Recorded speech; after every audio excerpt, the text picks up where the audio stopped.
Welcome back to my YouTube channel. For today's video, tuturuan ko kayo kung paano kayo makakapag-edit ng short video sa YouTube. Ito po yung halimbawa ng aking sinasabi. Tara, panoorin natin.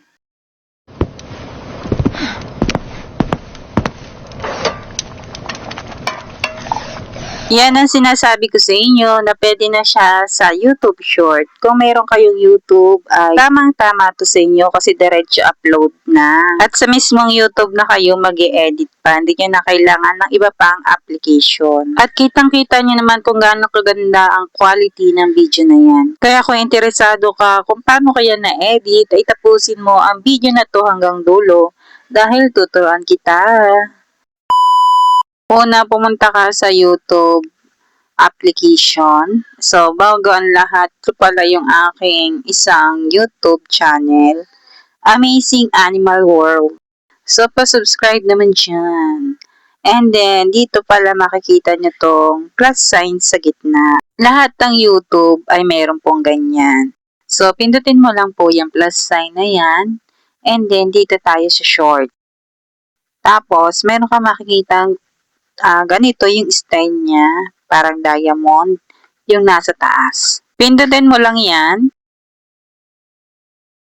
Ganito naman yung makikita mo. So, dito, meron ditong create video and photo to video. So, ngayon, na example ko sa inyo itong create video. Pindutin natin ito. And then, pindutin yung continue.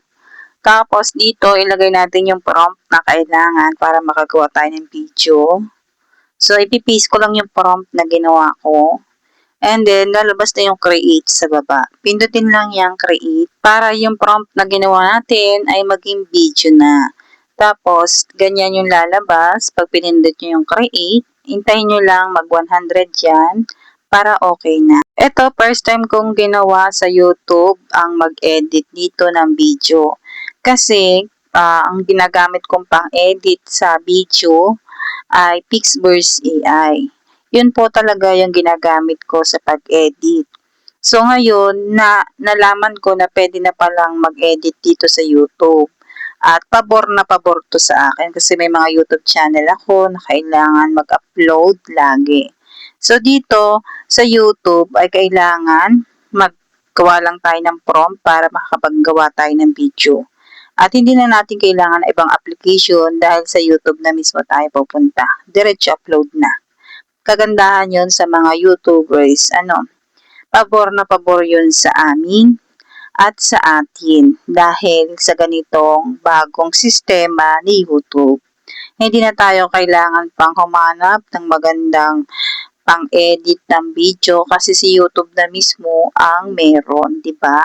At maganda pa ang quality, malinaw. Pero mas matagal siya mag-edit kaysa sa Pixburst AI. Matagal mag-loading. Siguro dahil sobrang dami nang gumagamit ng ganito kasi ang ganda nga naman ng quality.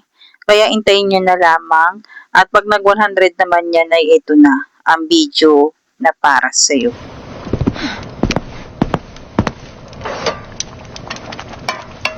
O diba, ang ganda ng quality tapos may kasama na rin siyang music or sound sa mga bawat galaw niya.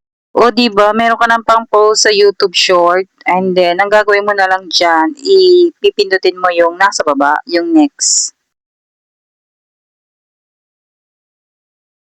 And then ganito yung makikita mo, pindutin mo ulit itong next para maipost na natin siya. At dito nga, makikita nyo, kailangan nyo nalang maglagay ng caption. At kung gusto nyo palang i-edit, back natin. Meron ditong edit sa tabihan. Pindutin nyo yan.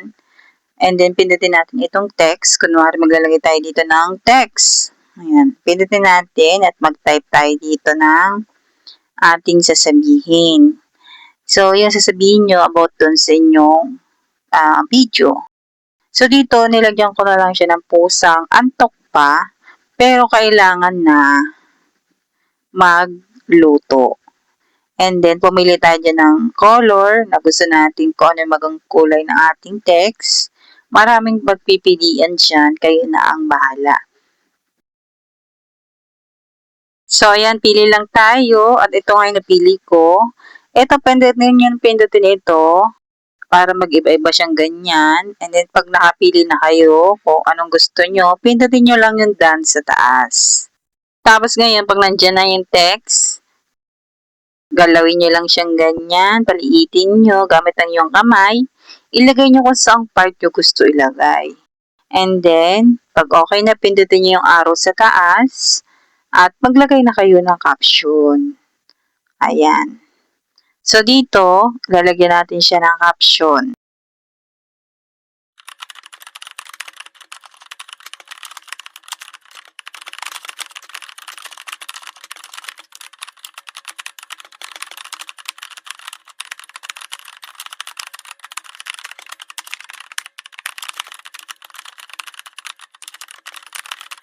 And then, ito naman yung sunod. Pindutin itong lapis sa taas. Tapos, ayusin mo kung saang part gusto mo unang makita yung video mo. So, ito yung thumbnail ng YouTube short. Pag okay na, pindutin mo yung check sa taas. And then, kung okay ka na dyan sa iyong caption at kung okay na, pindutin mo na yung upload. At mag-upload na nga yan dyan sa iyong YouTube short. So, pinrivate ko muna siya kasi post ko pa lang nung isa kong content about dun sa aso. So, ngayon, private muna siya para kapag nakalipas ang ilang oras, tsaka ako siya ipapublic. First time ko mag-edit dito sa YouTube at itong mga video ko dito ay inedit ko po ito sa Pixverse AI. Maganda rin naman ang edit sa Pixverse AI at libre lang din doon, walang bayad. So ngayon, hindi siya ganun kalinaw. Hindi ganun kaganda ang quality, pero okay na din. At ito nga ang first time ko nga mag-edit sa YouTube at nakita ko na mas maganda ang quality ng video dito. Kaya parang dito na ako mag-edit lagi. Kasi nga libre lang din to, walang bayad. Ginawa ko yung video na ito or yung tutorial na ito at hindi ko pa na-update noon yung aking YouTube. So, ngayon pumunta ako sa Play Store. Tapos, ito nga, merong update na nakalagay yung YouTube. So, in-update ko na siya. At ganito yung nangyari dun sa pag-edit ko. Kasi nag-edit ulit ako sa YouTube. Ito siya. Nung nag-create ako ng video, pag pinindot ko yung next dyan, maglalagay na ako ng caption, di ba? Pero napansin ko yung download icon, meron dito.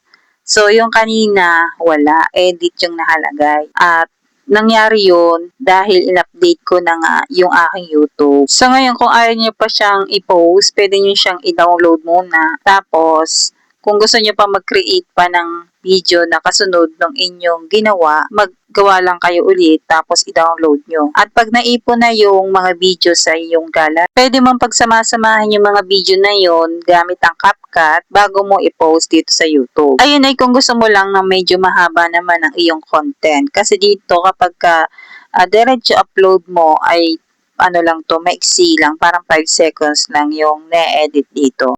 Pero okay na rin yun, pasok pa rin yun doon sa YouTube short. So, yun lang ang aking tutorial ngayon. Sana inaunawaan nyo ang aking paliwanag at sana'y nakatulong sa inyo ang video na ito. Ang aking share dito ay paano mag-edit ng video sa YouTube. At sana ay magawa nyo rin po ito. So, yun lang po. Thank you for watching. Bye!